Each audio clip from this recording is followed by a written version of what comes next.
Nos adentramos ahora en el estudio del campo magnético. Para anticipar el conocimiento en esta clase, nosotros ya hemos visto en el video anterior y también en la clase una profundización al respecto. Siempre estábamos partiendo de una carga eléctrica y decíamos que esta carga eléctrica tiene un efecto sobre otros cuerpos. ¿Cuál era este efecto de la carga eléctrica? En el sentido de que ella genera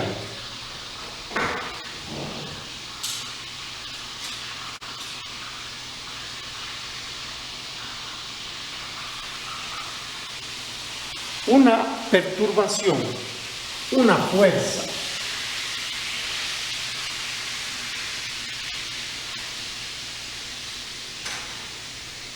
¿Ya? Perturbación, sinónimo fuerza, son lo mismo.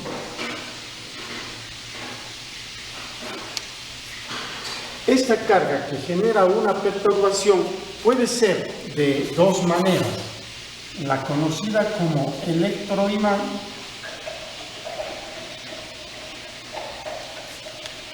o la conocida simplemente como imán. Esta era de forma natural o también podría darse de forma artificial. Esta es estrictamente artificial porque lo generamos con ayuda de la corriente eléctrica. Esto lo provoca la electricidad. En cambio que acá, la piedra natural, cuyos componentes ustedes ya saben, y va como primera pregunta para la tarea. ¿Cuáles son los componentes que tiene la piedra imán? ¿Qué es lo que hace posible la atracción de la piedra hacia otros metales? Bien, esta perturbación, que puede ser generada de forma artificial con la electricidad o con la fusión de metales, o en forma natural a través de la piedra imán, es realmente una fuerza que siente otro cuerpo que siempre debe de estar en movimiento. Porque si está fijo, no se puede sentir ese campo de acción. Entonces, nosotros necesitamos que la carga o el cuerpo que se esté presente dentro de este campo magnético debe de estar en movimiento. Caso contrario, no es posible sentir esa perturbación o esa fuerza que representa el electromagnetismo. Entonces, podríamos nosotros definir que el campo eléctrico es una fuerza que experimenta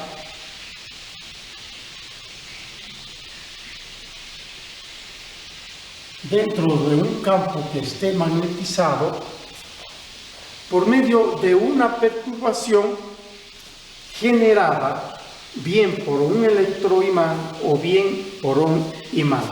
Eso hemos visto lo que es el campo magnético.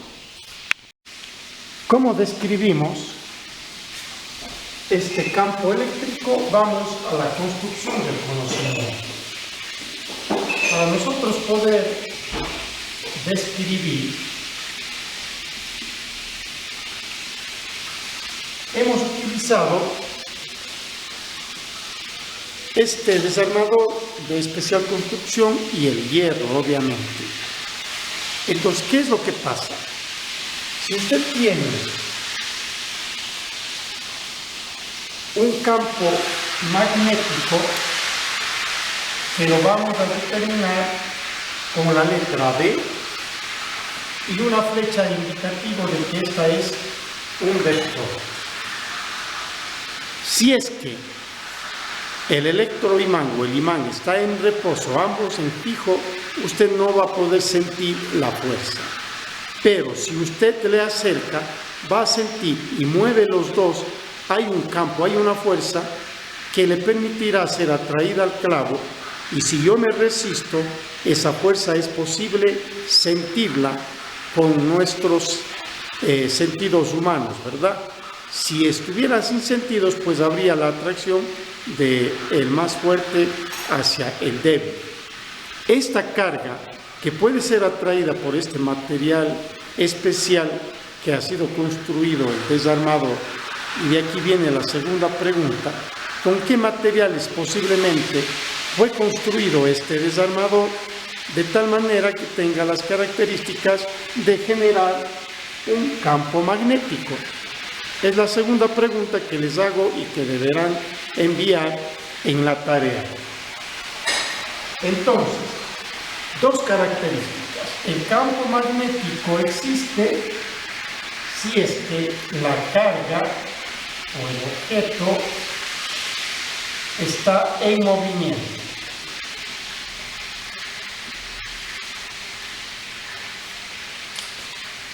Pero si esta carga está en reposo, la carga es nula, o el campo magnético nulo. Si está en movimiento, y es posible que si está en un ángulo de 90 grados, allí sí es posible sentir esta fuerza.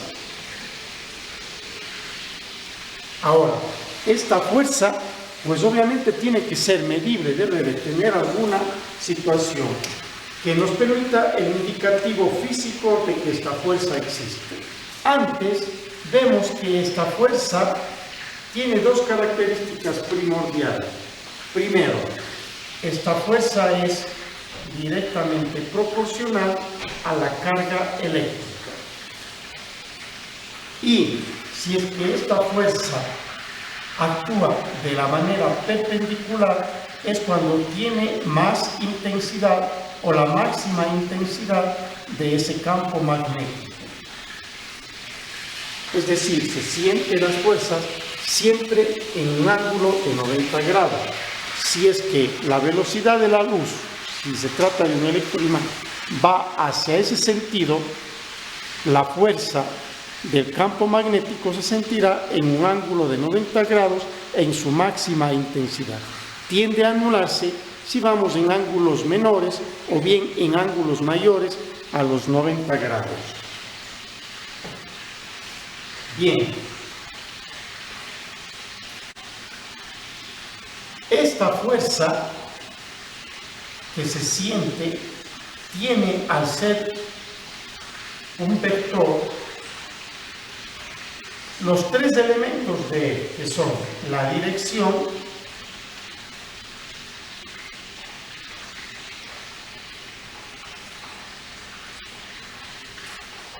el sentido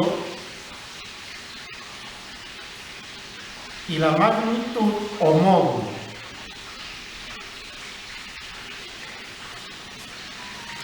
Dirección, sentido, módulo, es decir, hemos explicado que la mayor intensidad se siente cuando está a 90 grados.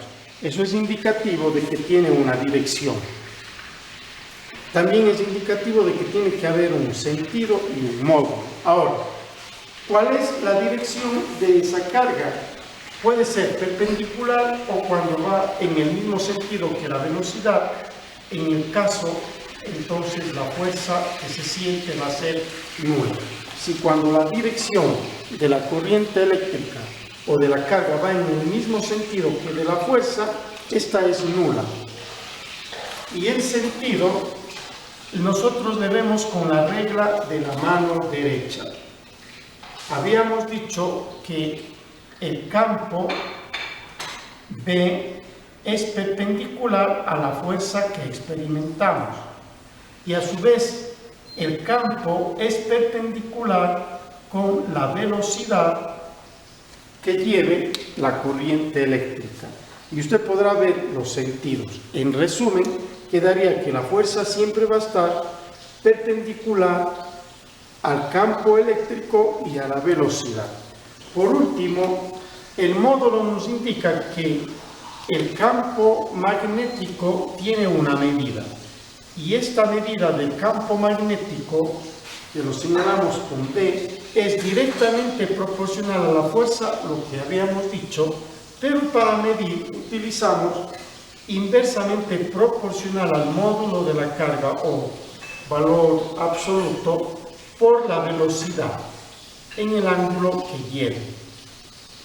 Con esta fórmula nosotros podemos medir el módulo o el valor de la fuerza que actúa en ese campo magnético, que los físicos le han traducido a la forma de que el campo magnético es la integral del campo con respecto al tiempo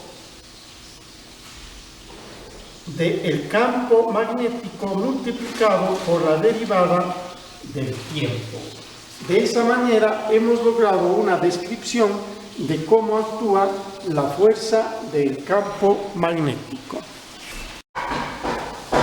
Ahora, ¿cómo representamos estas líneas o este campo magnético? ¿Cómo lo podemos representar?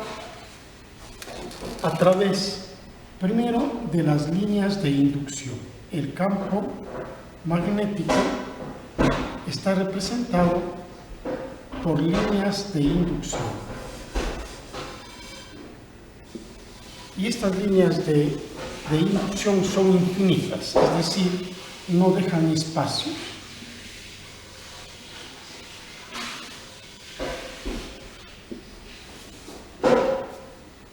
Todas actúan y todas van en el mismo sentido. Es decir, cuando yo induzco una corriente eléctrica a un pedazo de hierro y le damos las vueltas, estamos haciendo un solenoide. Este solenoide induce todas las corrientes eléctricas en un mismo sentido. Y si lo hacemos de manera infinita o con muchas, esta intención del campo, inducción del campo eléctrico, tiene una intensidad fuerte que es proporcional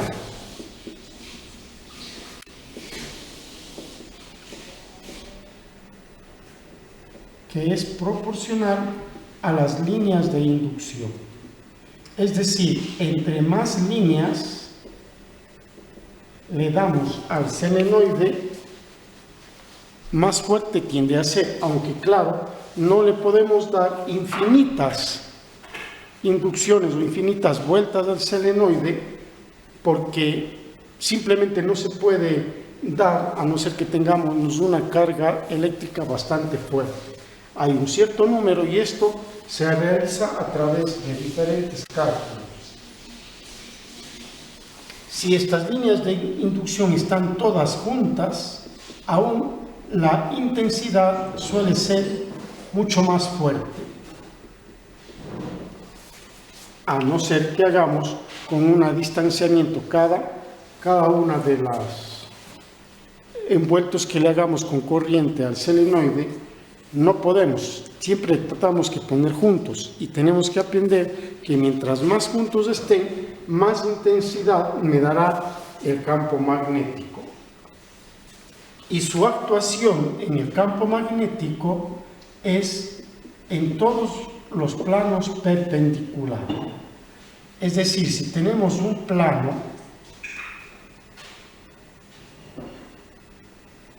como este, y tenemos también un plano horizontal,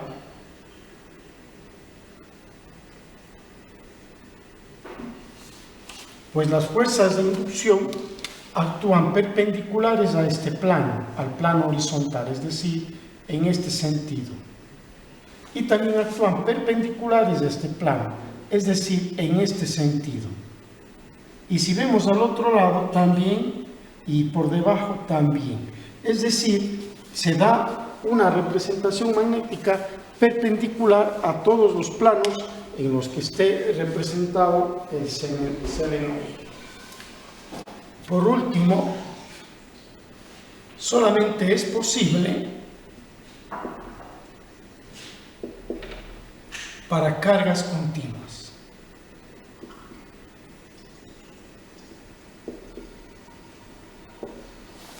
Si es que la carga es estática, no es posible contar con electroimán. La corriente tiene que estar circulando permanentemente. Hemos construido un solenoide. Lo que ustedes pueden ver es un pequeño clavo en el que con 10 centímetros de alambre de cobre esmaltado hemos logrado dar 18 vueltas en un radio lo más mínimo posible. Y le vamos a hacer circular corriente eléctrica en una cantidad de 3 voltios. Ahora están saliendo 3 voltios y usted va a poder observar cómo se consigue formar un electroimán, moviéndole al clavo a tal punto de hasta poderlo levantar. Es decir, esa corriente continua, corriente alterna, lo hemos transformado a través del cargador en un solenoide que se convierte en un electroimán. Este electroimán ha logrado levantar un clavo de casi su peso, rompiendo la gravedad. Con esto usted puede mirar cómo la energía acabó de suministrarse al sistema, y cuando la energía deja de suministrarse, el electroimán deja de funcionar. La pregunta es, ¿por qué queda funcionando aún el electroimán? Y sabemos que dentro de un rato lo vuelve a soltar. Es la primera pregunta de la tarea. Ahora pueden mirar un solenoide un poquito más grande. Este tiene 70 vueltas con 1 metro de alambre de cobre. Igualmente vemos que en este rato no reacciona porque obviamente no hay circulación de corriente eléctrica. Vamos a instalar de tal manera que hagamos circular corriente a través del solenoide.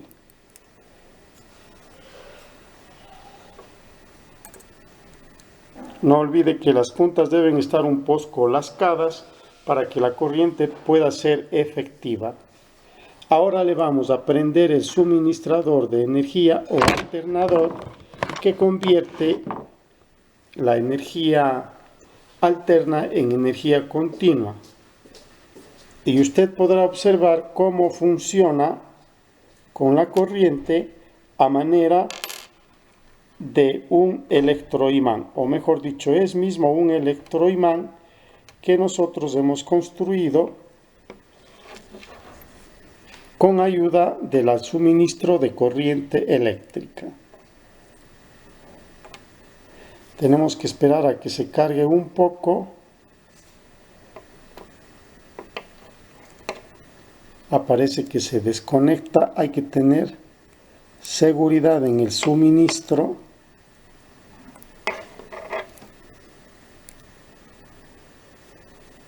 Acá está otra punta también. Y bien.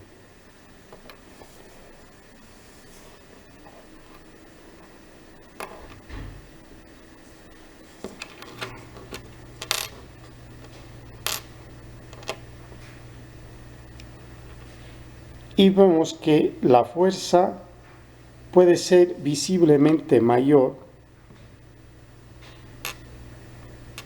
porque puede levantar 1 y hasta 2 clavos de su mismo peso.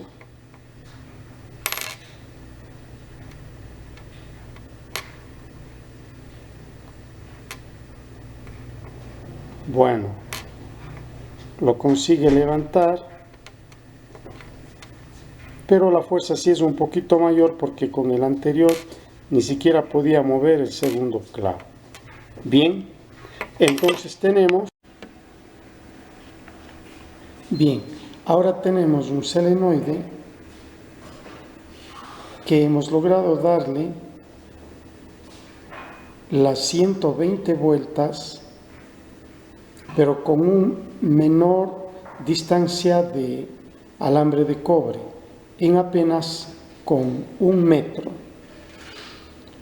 Entonces, las vueltas están mucho más apegadas, mucho más juntas que en el anterior, y vamos a ver el efecto si es que nosotros le hacemos circular la corriente. Asimismo, esta vez tenemos una corriente de 3 voltios. Acercamos el selenoide y a ver si se ha convertido en un electroimán. Mire, se ha convertido en un electroimán que puede también levantar pesos en diferente forma.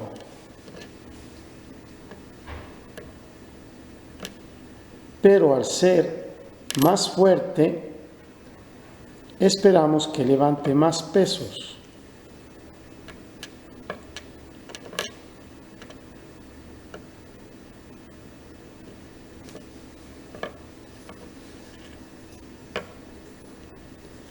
Bien, ya va, es un momento antes que se corte, el cargador le provisionamos más.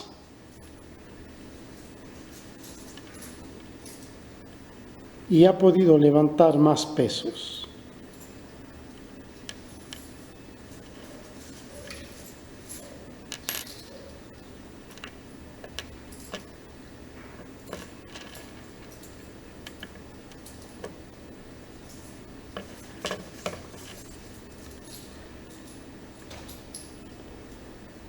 Allí tenemos un poco más de fuerza. Y esto nos da la idea de que entre más fuerza, más carga, más fuerza.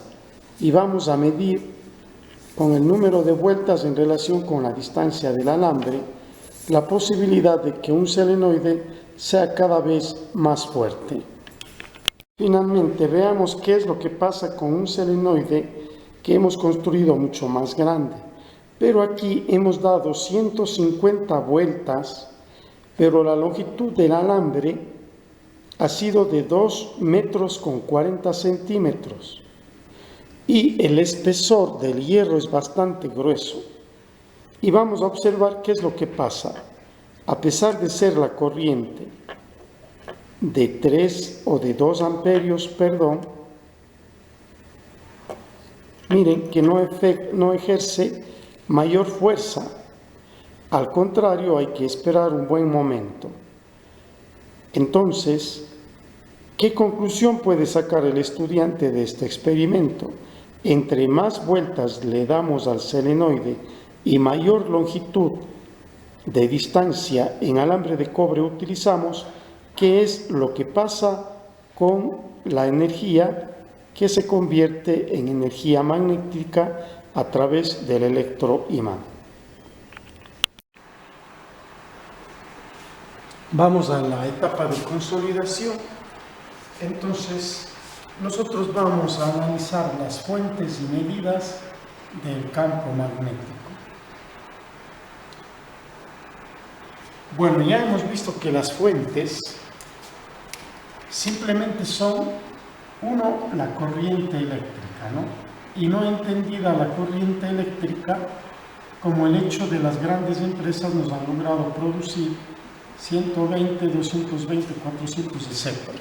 Sino que cada cuerpo tiene en su estructura atómica estos elementos eléctricos que giran y todos tenemos un campo magnético, aunque sea mínimo.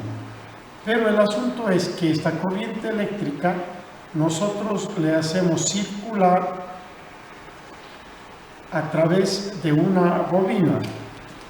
Y a esta bobina nosotros le conocemos con el nombre de selenoide.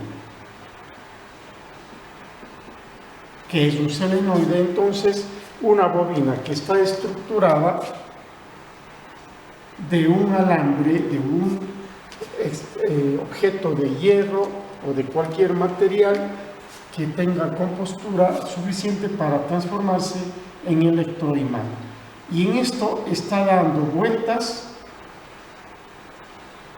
un alambre de cobre. Debemos medir el número de vueltas y también la distancia que utilizamos de alambre de cobre para efectos de poder medir el campo eléctrico o campo magnético que provocamos con el solenoide o la bobina. De este modo, la medida de esta fuente de campo magnético o electromagnetismo está dado por la unidad conocida como Tesla. ¿Pero qué es un Tesla? Simplemente es el cociente de la fuerza sobre Coulomb metro por segundo y el campo que actúa en forma perpendicular. Eso es lo que nosotros conocemos como medida de Tesla. Y en realidad es igual a 1 newton por Coulomb. Pero esta unidad de 1 newton por Coulomb es demasiado gigante, de tal manera que se suele utilizar el conocido Gauss,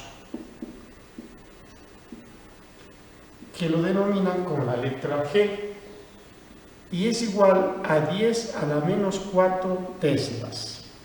Con esto se hace una medida más pequeña y es posible nominar algunas medidas de campo magnético muy pequeñitas. ¿Cómo le medimos? A través de una fórmula. El campo magnético, que lo designamos con B, es igual. Ya saben que esto viene de la integral que se había visto ya en el tema anterior. Y esta medida que es entonces como un coeficiente permanente, ¿no? Phi o medida inicial de campo eléctrico, que multiplica al número de vueltas sobre la distancia del elemento y multiplicado por la intensidad de la corriente eléctrica. En vez de D también podemos utilizar longitud, pues que a la postre estamos diciendo también distancia. ¿En qué unidades viene dada este coeficiente de campo magnético? Está dado por 4pi, que multiplica a 10 a la menos 7. En algunos textos se escribe 4pi por exponente menos 7, que significan lo mismo, y para efectos de escribir en la calculadora mejor es esto. N, el número de vueltas o espiras. Pongámosle acá N igual espiras o número de vueltas alrededor del cobre. L es la longitud del cobre utilizado y la intensidad de corriente eléctrica que viene dada en amperios. Pero si le dan voltios no hay problema, ya sabemos nosotros transformar de voltios a amperios.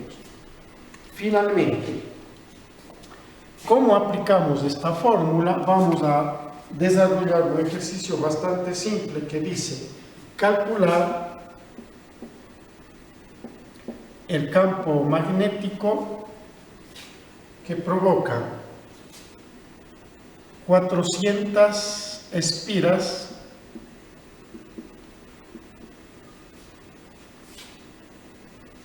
a lo largo de 25 centímetros, la distancia de cobre utilizado, 400 espiras. Nos da la idea que es un diámetro bastante pequeño o un radio bastante pequeño para las espiras, y se hace circular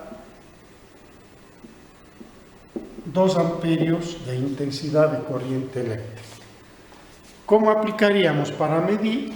Simplemente el campo magnético será igual phi. Ya sabemos que phi es 4pi por exponente menos 7, el número de espiras, que son 400, y está dividido para la longitud. La longitud aquí habla de 25 centímetros, pero le vamos a traducir a metros, ya que la fórmula así lo requiere. Por lo tanto, entonces será 0.25 metros, y esto multiplicamos por 2 amperios que tiene la corriente. Entonces, el campo magnético ha sido igual, y hacemos las operaciones ayudándonos del calculador. Entonces sería 4pi, le ponemos por exponente menos 7, podemos poner un igual para luego después. 400 por 2 me darían 800, así que le pongo por 800 a esta respuesta, y ahora le dividimos para 0.25. Así la respuesta nos ha quedado en 4.19, para dejarlo en 2 decimales, 4.19 exponente menos 3 Tesla. Es la forma en que hemos medido el campo eléctrico en un solenoide de estas características.